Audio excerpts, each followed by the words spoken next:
تفسیر القرآن آج کا سبق سورۃ النساء آیت نمبر 48۔ اعوذ باللہ من الشیطان الرجیم، بسم اللہ الرحمن الرحیم۔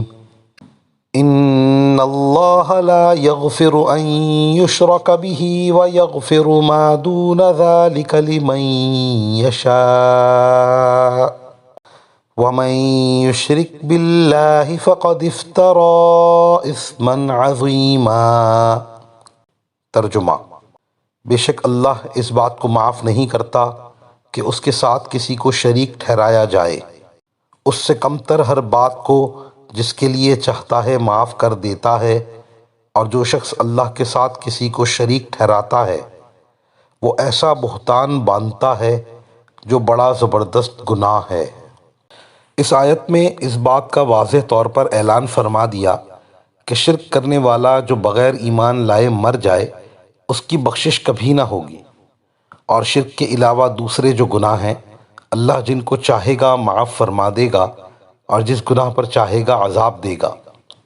شرک بہت ہی بڑا جرم ہے۔ پیدا کیا اللہ نے، زندہ وہ رکھے، کھانے پینے کو وہ دے، حاجتیں وہ پوری کرے، اور عبادت میں یا ایسی تعظیم میں جو اللہ تعالیٰ ہی کے لیے زیبا ہے دوسروں کو شریک کر لیا جائے، عقلی طور پر بھی یہ بہت بڑی حماقت ہے۔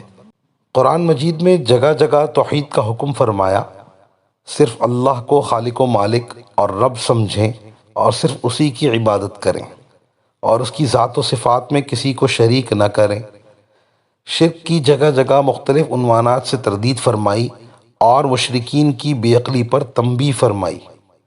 دنیا میں کوئی شخص کسی چیز کا مالک ہو اور دوسرے لوگ کسی شخص کے بارے میں کہنے لگیں کہ وہ بھی اس میں شریک ہے تو مالک کو کتنا ناگوار ہوتا ہے، حالانکہ وہ صرف مالک حجازی ہے، نہ مالک حقیقی ہے نہ خالق ہے، پھر بھی اسے دوسرے کی شرکت کا تصور ناگوار ہے۔ جن کو مشرکین اللہ تعالیٰ کا شریک بناتے ہیں وہ سب مل کر ایک مکھی بھی پیدا نہیں کر سکتے، اور وہ خود اپنے وجود میں اللہ تعالیٰ کے محتاج ہیں۔ وہ اللہ کے پیدا کیے ہوئے ہیں، ان کو موت بھی آتی ہے، ٹوٹتے پھوٹتے بھی ہیں، کھاتے پیتے بھی ہیں۔ ان کو خدائی کا درجہ دینا نہایت ہی حماقت کی بات ہے اور خالق کی ناراضگی کا باعث ہے۔ جو کوئی بھی شخص حالت شرک میں مرے گا ہمیشہ کے لیے دوزخ کے عذاب میں داخل ہوگا۔ جو لوگ اللہ تعالیٰ کے لیے اولاد تجویز کرتے ہیں، جیسے مشرکین مکہ فرشتوں کو اللہ کی بیٹیاں بتاتے تھے، اور جیسے نصارہ حضرت عیسیٰ علیہ السلام کو اللہ کا بیٹا بتاتے ہیں، اور یہودی حضرت عزیر علیہ السلام کو اللہ کا بیٹا بتاتے ہیں، یہ سب شرک ہے۔ مشرک کے علاوہ اور کفر کی جو دوسری صورتیں ہیں، جو شخص ان کا مرتکب ہوگا وہ بھی ہمیشہ کے لیے دوزخ کے عذاب میں داخل ہوگا۔ وآخر دعوانا ان الحمد للہ رب العالمین۔